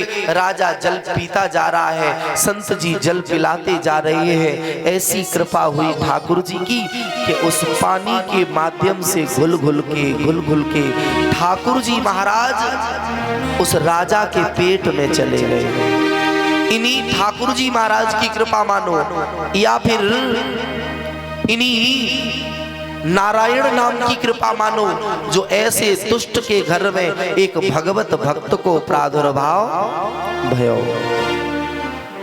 इसके यहाँ एक छोरा को जन्म भयो, या को नाम पड़ो प्रहलाद। क्या नाम पड़ा? प्रहलाद। मेरे प्यारे, प्रहलाद अकेला भाई नहीं था।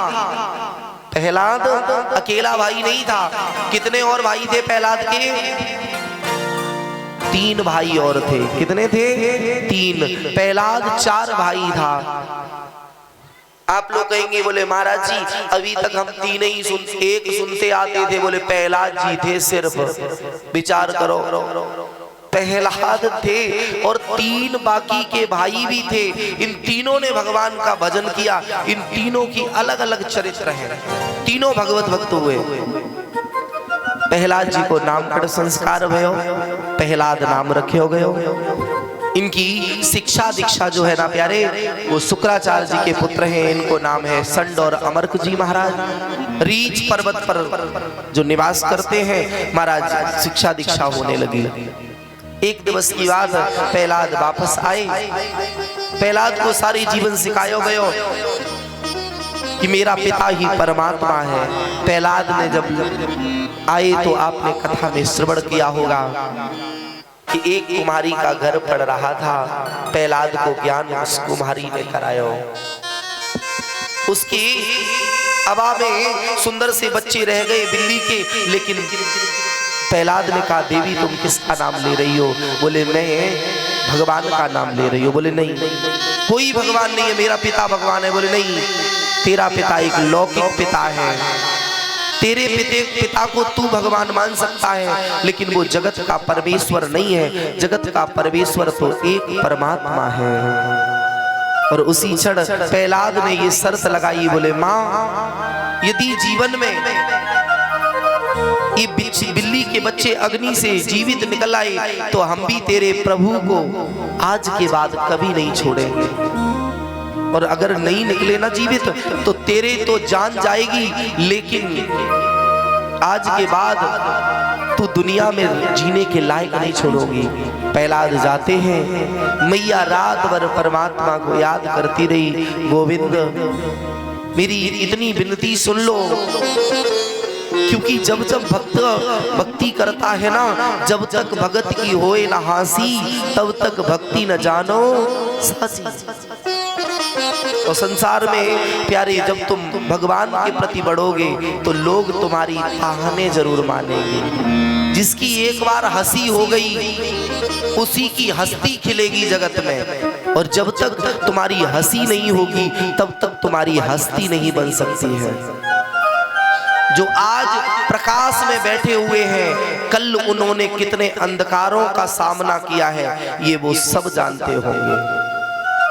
लोग उनके प्रकाश के दिन देखते हैं, लेकिन बंधुओं, जिस समय वो अंधकार में रहते हैं, वो दिन वो स्वयं जानते हैं। माँ रात भर याद करती रही। प्रातः काल हुआ, प्रहलाद जी आए।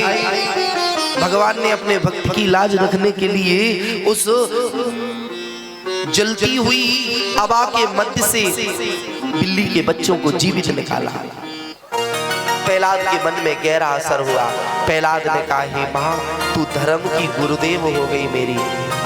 और मेरे प्यारे, मैं एक बात आपसे कह दूं, चाहे लाला हो चाहे लाली हो, उसकी सर्वप्रथम अगर कोई गुरु है तो उसकी माता है। माता चाहे तो अपने पुत्र को भक्त बना सकती है, माता चाहे तो अपने पुत्र को भगवत भक्त बनाएगी, माता चाहे तो अपने पुत्र को राष्ट्र भक्त बनाएगी, और माता चाहे तो अपने पुत्र को एक चोर भी बना सकती है। जैसा संस्कार मैया दे ले। मैया को प्रणाम किया।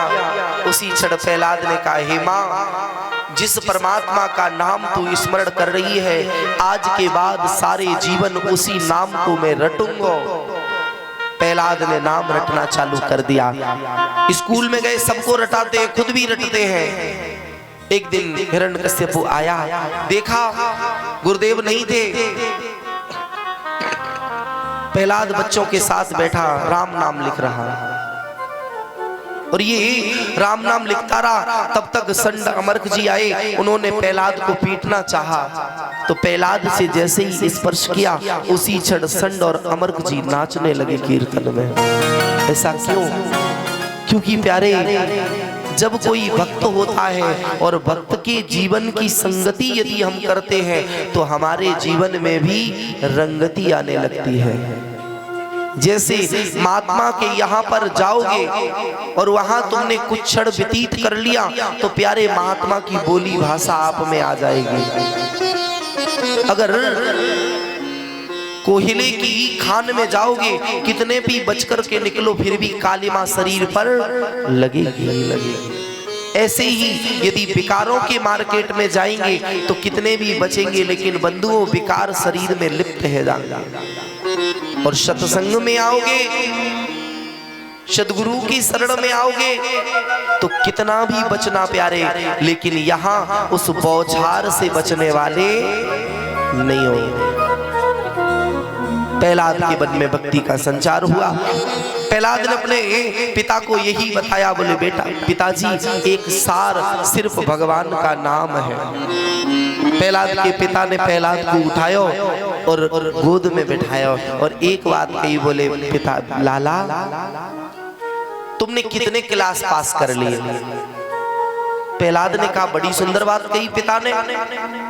तो प्रहलाद ने कह दिया, बोले अरे तात, मैंने 9 क्लास पास कर लिए। कितने क्लास? 9। पिता ने कहा बोले इतनी जल्दी 9 क्लास पास कर लिए। अब प्रहलाद ने नवदा भक्ति का बखान कर दिया।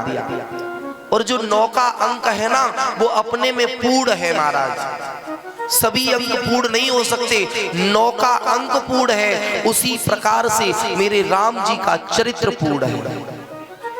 कल आपको हम 9 के अंक के विषय में समझाएंगे। जैसे 9 के पहाड़े को आप शुरू से लेके अंत तक पढ़ना, और अंत में जो योग निकलेगा वो 9 ही रहेगा। जैसे 9 एकड़ 9, 9 दूनी 18, 1 8 9, 9 तिया 27, 7 और 2 9। पूरा पहाड़ा पढ़ के देख लेना, अंत तक योग बचेगा तो 9 ही होगा। जिस प्रकार से 9 का अंक अपने में पूर्ण है, ऐसे ही मेरे राम जी का चरित्र अपने में पूर्ण है, और ऐसे ही नवदा भक्ति अपने चरित्र में पूर्ण है। प्रहलाद के पिता ने कहा बेटा तो उन 9 क्लासों का नाम तो बताओ हमें।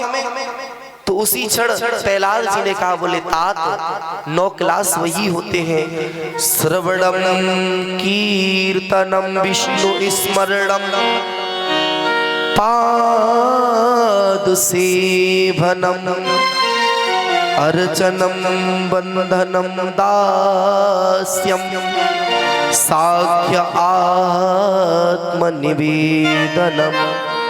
सर्वप्रथम क्या करना चाहिए बोले भगवान के नाम का कीर्तन करना चाहिए। श्रवणम, जब श्रवण करोगे तो मन में आएगा बोले अब कीर्तन कर लो, श्रवण फिर मनन फिर उसका तदाचरण। ये श्रवण करने की 3 पद्धतियां हैं। कोई चीज अगर आपने जीवन में श्रवण किया और उसके बाद इधर से निकाल इससे सुना और इससे निकाल लिया तो प्यारे कोई अर्थ नहीं होगा। जैसे एक प्रदर्शनी में एक बार एक मूर्ति लगाई गई, मूर्तिकार ने कहा बोले भैया एक मूर्ति है 50 रुपए की और दूसरी है 500 की। बोले अंतर क्या है? बोले नाक कान मुंह में अंतर नहीं है, बनाने वाला भी मैं ही हूँ, मॉडल भी एक ही है, लेकिन अंतर तुम्हें देखना है। अब लोग आए उठा के देखें रख दें। एक संत जी आए, उन्होंने देखा मूर्ति एक है। मूर्तिकार से पूछा बोले भैया इसमें अंतर क्यों है, इनके मूल्य में इतना? बोले ये तो तुम्हें देखना है। संत जी ने एक रस्सी ली, एक धागा, एक मूर्ति के कान में इधर से डाला, इधर निकाल दिया। संत ने कहा भैया ये मूर्ति 50 वाली है क्या? बोले जी महाराज। दूसरी मूर्ति के कान में जैसे ही डाला और डाल करके वो इधर ना निकल करके वो सीधा अंदर के लिए चला गया। कहने का आशय मेरा है जो जीवन में सत्संग को श्रवण करके, कथा को श्रवण करके इधर से इधर को निकाल दे प्यारे, या तो वो सरोता है या फिर वो सोता है। और जो जीवन में इधर से श्रवण करके अपने अंदर उतार ले वो सच्चा श्रोता हो सकता है। क्योंकि श्रवण करने की 3 पद्धतियां हैं, श्रवण फिर मनन और मनन के बाद में उस पर तदाचरण करने की चेष्टा करे, ऐसा ही सच्चा श्रोता होता है। प्रहलाद जी ने कहा तात पहले भगवान की कीर्तन को सुनना चाहिए। बोले अच्छा? बोले हाँ। बाकी बाद में? बोले बाकी बाद में कीर्तन गाना चाहिए। फिर बोले कीर्तन गाने के बाद में विष्णु भगवान को स्मरण करना चाहिए, बाद में भगवान की अर्चना करनी चाहिए, वंदना करनी चाहिए, उन्हें नित्य भोग शयन इत्यादि करना चाहिए। बाद में नवदा भक्ति के अंत में तथा आत्मनिवेदनम, अंत में अपने आप को भगवान को समर्पित कर देना चाहिए। प्रभु नाथ में जैसो तैसो तेरो। और जहां तुमने शरणागत पन्न हो गए, शरण में चले गए, तो प्रभु राम कहते हैं शरणागत को जे तजे निज हित निज अनुमान, तीनर पावक में जले तिन्हें बिलोकत हान। जो शरण में आए हुए प्राणी को तज देते हैं प्यारे, ऐसे प्राणियों को पावक में जलना चाहिए। हमारा वो देश है, हमारा वो राष्ट्र है जिसमें एक बार कोई शरण में आता है तो आदमी अपने शरीर के मांस को भी दे देता है। आपने इतिहास में नाम सुना होगा शिवजी महाराज का। शिवी महाराज नाम के हुए हैं जिनके पास में स्वयं परीक्षा लेने के लिए एक कबूतर के रूप में आया। पीछे ये कहानी कक्षा 2, 4, 5 में आती थी पहले, अब नहीं आती होगी, है ना मेरी प्यारी। भगवान ने अब प्रहलाद से जैसे ही नवदा भक्ति का कहा, और मानस में नवदा भक्ति क्या है, जिस समय सबरी माता से कहा भगवान आए सबरी के यहाँ। जीवन में निष्ठा कैसी होनी चाहिए, सबरी की जैसी होनी चाहिए। सबरी एक ही बात देखती है। सबरी को गुरु के वचनों पर भरोसा था। सदगुरु वचन सदगुरु वेद वचन दृढ़ विश्वासा। पहली भक्ति क्या है, सबरी ने जिस समय कहा, परमात्मा बोले मैया देख मैं तो को नवदा भक्ति बता रहे हो। प्रथम भगति संतन कर संगा, दूसरी रति मम कथा प्रसंगा। भगते संतन कर संगा, दूसर रते मम कथा प्रसंगा। गुरुपद पंकज सेवा तीसरी भगत अमा, चौथी भगति मम गुण गण करे कपट तजदा। सियावद राम जय जय राम, मेरे प्रभु राम जय जय राम। मंत्र जाप मम दृढ़ विश्वासा हो, पंचम भजन सोवेद प्रकाशा। राम सिया राम जय जय राम, राम सिया राम जय जय राम। छठमी छठ बिगड़ रहा है। महाराज आचार्य संत कहते हैं पहली भक्ति क्या है। कभी कभार भैया सुरले को ज्ञान आए में बिना पढ़े लिखे हैं, सुझे तो कम भटकत हम कोस खान भटक जाने।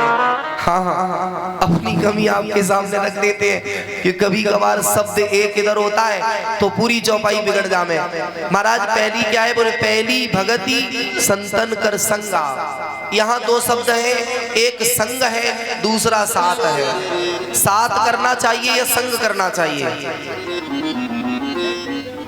सभी हिंदी पढ़ते होंगे क्योंकि हिंदी जितना जटिल कोई नहीं है। हिंदी को समझना बहुत कठिन है। संग करना चाहिए या साथ करना चाहिए? भैया भैया क्या करना चाहिए? किसी का आप संग करोगे या साथ? अच्छा ये बताओ, साथ अच्छा होता है या संग अच्छा होता है?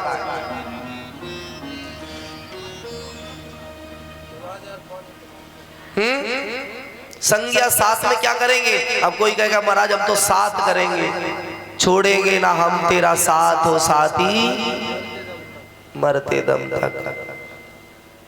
ये सिर्फ वही कह सकता है परमात्मा जो ये कह रहा होगा, वो तो तुरंत ही छोड़ देगा। बोले 7 जन्म की चक्कर में नहीं पड़ेंगे, एक जन्म में तो आफत दिखाई दे रही।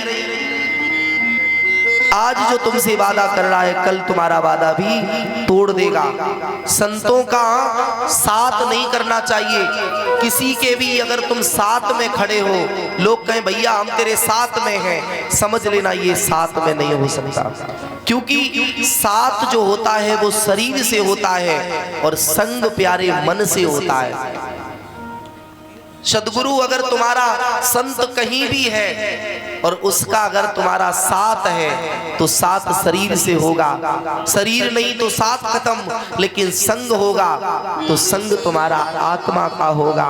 तुम कहीं रहो। जिस प्रकार से आपने देखा होगा कि एक चकोर चंद्रमा से संग की कामना करता है, अमृत जिस समय जरता है, लाख कोस दूरी पर अष्ट पहर निरखत रहूं श्री गुरु चरणन की ओर। गुरु मूर्ति गति चंद्रमा सेवक नयन चकोर, अष्ट पहर निरखत रहूं श्री गुरु चरणन की ओर। पहली भक्ति संतन कर संगा, और संतों की जब संगति करेंगे, संग में रहेंगे मन से, तो प्यारे मन लगेगा कथा में। दूसरी भगति मम कथा प्रसंगा। अब इसमें तीसरी भक्ति बोले गुरु पद पंकज सेवा, तीसरी भगति अमान। इसमें शर्त लगाई बाबा ने कि अगर गुरु जी के पद की सेवा करो तो वहां पर कोई मान नहीं होना चाहिए। बिना मान सम्मान की भावना हटा करके तब गुरु या संत की सेवा करनी चाहिए। चौथी भक्ति बोले चौथी भक्ति मम गुण गण। यदि भगवान के गुणों का गान करते हो, ये तो भक्ति है, लेकिन उसमें क्या है? चौथी भगति मम गुण गण करे कपट तज गान। उसमें कपट नहीं होना चाहिए। पांचवी बोले मंत्र जाप मम दृढ़ विश्वासा, पंचम भगत सुवेद प्रकाशा। छठवा बोले छठदम शील व्रत बहु कर्मा, बहुत कर्मों से विरक्ति होकर के, जिसके जीवन में बहुत कर्म होंगे वो कुछ नहीं कर पाएगा। एक कर्म की सुनिश्चित कर लो कि हमें क्या करना है, मेरा लक्ष्य क्या है, और जिसका लक्ष्य अच्छा होगा वही मार्ग पर जा सकता है। सातवां मोह सम सब जगत को भगवानमय देखो, लेकिन भगवान से भी अधिक संत को मान लो। ये नवदा भक्ति है। अब महाराज अंत में कह दिया बोले नौ में जाके एक होई, चाहे किसी के भी एक भी हो जाए, नारी पुरुष चराचर जगत में कोई भी हो, वो मुझे ऐसे बसेगा जैसे लोभी के हृदय में धन बसता है, कामी के हृदय में काम बसता है, विद्यार्थी के हृदय में विद्या बसती है, योगी के हृदय में योग बसता है, ऐसे ही भगवान के हृदय में ऐसा व्यक्ति बसता है। प्रहलाद ने नवदा भक्ति का बखान किया। पिता को क्रोध आया, बोले अरे मेरे दुष्ट मेरे ही घर में पटक दिया। बहुत ताड़नाएं दी प्रहलाद जी को। प्रहलाद जी ने कहा अरे तात तुम कुछ भी करो, लेकिन मैं अब वो राम नाम को नहीं छोड़ने वाला हूं। प्रहलाद को घर से बाहर निकाला गया, कहीं हाथियों से कुचलवाया, कहीं जंजीरों में बांध करके पर्वत से नीचे गिराया गया। लेकिन उसके पश्चात भी प्रहलाद ने एक ही बात कही, बोले पिताजी कुछ भी हो जाए लेकिन मैं प्रभु के नाम को छोड़ने वाला नहीं हूं। एक दिन की बात, हिरण्यकश्यपु की एक बहन है जिसका नाम है सहिका। क्या नाम है? संगिका। इसका अन्य पुराणों में दूसरा नाम भी है, इसे ढूंढला भी कहते हैं। इसका सहिका नाम है, और इसका सिंगिका नाम की जो बहन है वो एक दिन के लिए आई। बोले हिरण्यकश्यपु भैया काहे गयो? बोले बहन तेरा भतीजा नहीं मान रहा है। बुआ ने भतीजे को समझाया, और मेरे प्यारे ग्रंथों में दो बुआ भतीजों की बड़ी चर्चा आई है। एक तो प्रहलाद भतीजे हैं और सिंगिका नाम की उनकी बुआ है, और दूसरी भगवान कृष्ण भतीजे हैं और कुंती उनकी बुआ है। इन दोनों बुआ भतीजों की बहुत चर्चा आई। और ऐसे नहीं महाराज, जब कुंती और कृष्ण का संवाद है उसका भाष्य आप पढ़ करके देखें। दो ही सिर्फ बुआ भतीजों की चर्चा आई, तीसरी कोई बुआ भतीजे की चर्चा शास्त्रों में हो तो बता देना। सिर्फ दो। बुआ ने अपने भतीजे को लियो, गोद में बिठाया, बोले लाला तो राम नाम नहीं लियो। बोले बुआ चौ, बोले यानी तेरे चाचा को मारे हो। बोले सच में? बोले हाँ। बोले फिर तो जी बैरी है गयो होएगो। बोले हाँ। बोले बुआ जी एक बात मुझको बताओ। बोले क्या? बोले जब मेरा परमात्मा किसी को नहीं मारता, राम न काऊ मारते नहीं हत्यारे राम, नर तो खुद मर जात है कर कर खोटे काम। राम जी किसी को नहीं मारते, कर्म हमारा है और हमारा कर्म ही हमें मार देगा। किसी ने कहा भी है तुझे मार कर बिगाड़े चो धर्म, और तुझे मार देंगे तुम्हारे कर्म। तुम्हारे कर्म ही तुम्हें मार देंगे, तुम्हें मारने की आवश्यकता नहीं है। प्रहलाद की बुआ ने समझाया लाला राम नाम नहीं लेना। बोले नहीं मानने वाला। तो महाराज उसी समय प्रहलाद की बुआ कहने लगी, बोले देख तो को नहीं पता। बोले क्या? बोले तेरा पिता तुझे मार देगा। बोले अब मरने से क्या डरना है? बोले क्यों? बोले मैं तो पल पल मर रहा हूँ, मैं एक एक पल मर रहा हूँ। अब मुझे रेडी हो गया।